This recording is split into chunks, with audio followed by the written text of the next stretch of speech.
나눔가족 여러분, 오늘 말씀은 바벨론에서 귀환한 백성들에게 용기를 불어넣어주는 말씀입니다. 여호와는 시온을 위해서 크게 질투하심으로 그곳으로 돌아오시고 그가 예루살렘에 거하심으로 예루살렘은 진리의 성읍이 되리라 말씀하십니다. 그곳은 평화와 번영의 성읍이 될 것이라 말씀하십니다. 여호와는 온 땅에서 자기 백성을 구원하셔서 자신이 거하시는 그 예루살렘에 거하게 하실 것입니다. 이제 과거의 저주는 지나갔습니다. 여호와의 성전의 기초가 놓인 날 이래로 학개와 스가랴와 같은 선지자들에게 주시는 말씀을 듣는 자들에게 복된 날들을 주실 것을 약속하십니다. 오늘 말씀에는 만군의 여호와가 말하노라 라는 문구가 10번이나 나타납니다. 만군의 여호와, 아도나이 제바오트. 이 표현은 하나님이 천지만물의 절대적 주권자이시며 전쟁의 주관자요 권능의 하나님이심을 나타내는 표현입니다. 말씀하시는 하나님이 만군의 여호와이심을 반복하여 말씀하시는 것은 어떤 의미입니까? 그것은 지금 주시는 이 약속의 말씀이 반드시 실현될 것이라는 말씀입니다. 하나님은 시온을 위해 분노하시고 질투하시는 하나님이십니다. 만군의 여호와의 말씀이 임하여 이르시되 만군의 여호와가 이같이 말하노라. 내가 시온을 위하여 크게 질투하며 그를 위하여 크게 분노함으로 질투하노라. 하나님은 이스라엘을 바벨론에 넘기셨습니다. 그러나 그들과 맺은 언약은 포기하지 않으셨습니다. 자기 백성을 향한 하나님의 마음은 여전했습니다. 바벨론 유수는 언약 파기가 아니었습니다. 이스라엘은 언약을 파기했지만 하나님은 그 언약을 기어이 지켜내십니다. 언약의 기본은 하나님의 사랑이 아닙니까? 하나님의 그 사랑은 여전히 변함이 없으십니다. 그래서 하나님은 이스라엘의 사랑이 다시 돌아오기를 기다리실 작정입니다. 이스라엘은 포로로 잡혀가 있지만 하나님은 질투하시는 사랑을 계속하시죠. 결국 예루살렘을 회복시키십니다. 그곳으로 당신의 성읍이 되게 하십니다. 그곳으로 진리의 성읍이 되게 하십니다. 부정했던 성산이 다시 거룩한 시온이 되게 하실 것입니다.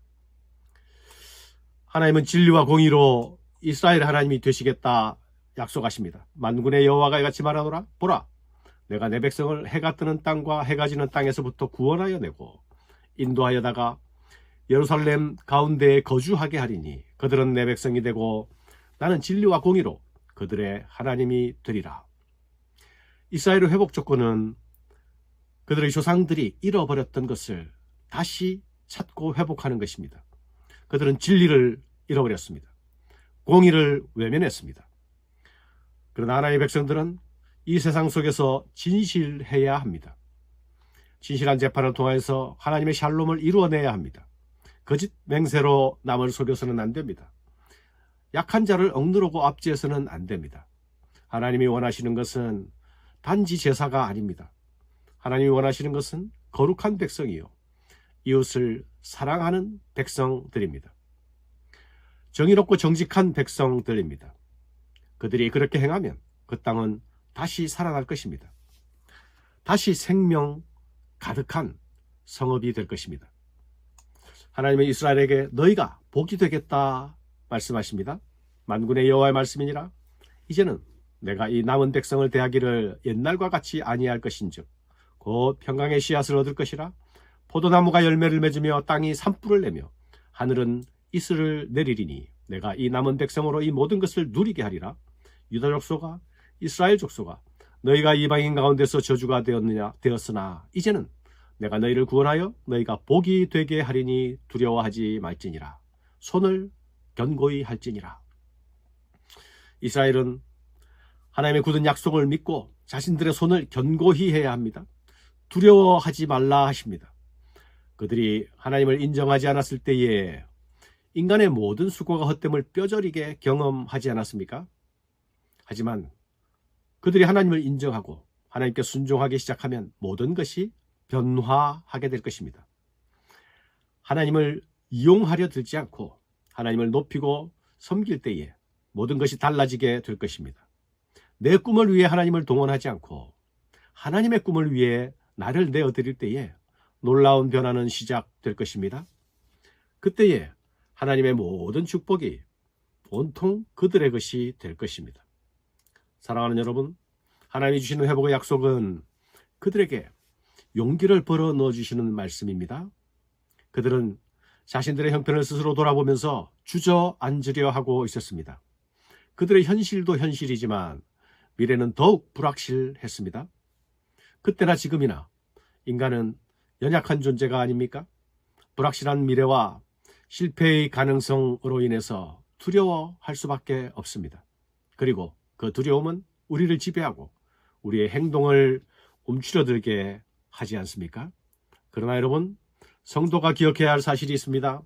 그것은 하나님이 우리와 함께 하신다는 사실입니다.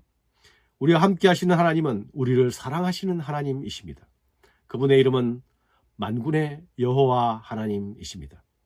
이 하나님에 대한 믿음은 우리를 미래에 대한 두려움에서 벗어나게 합니다.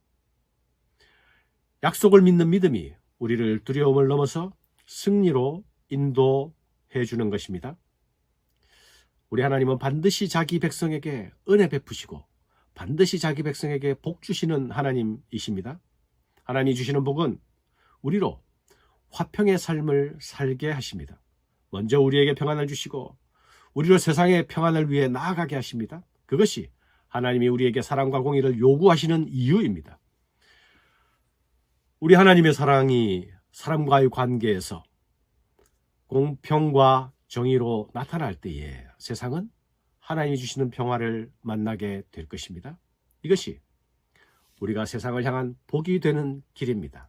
이것이 우리가 세상의 빛과 소금이 되는 길입니다. 감사합니다.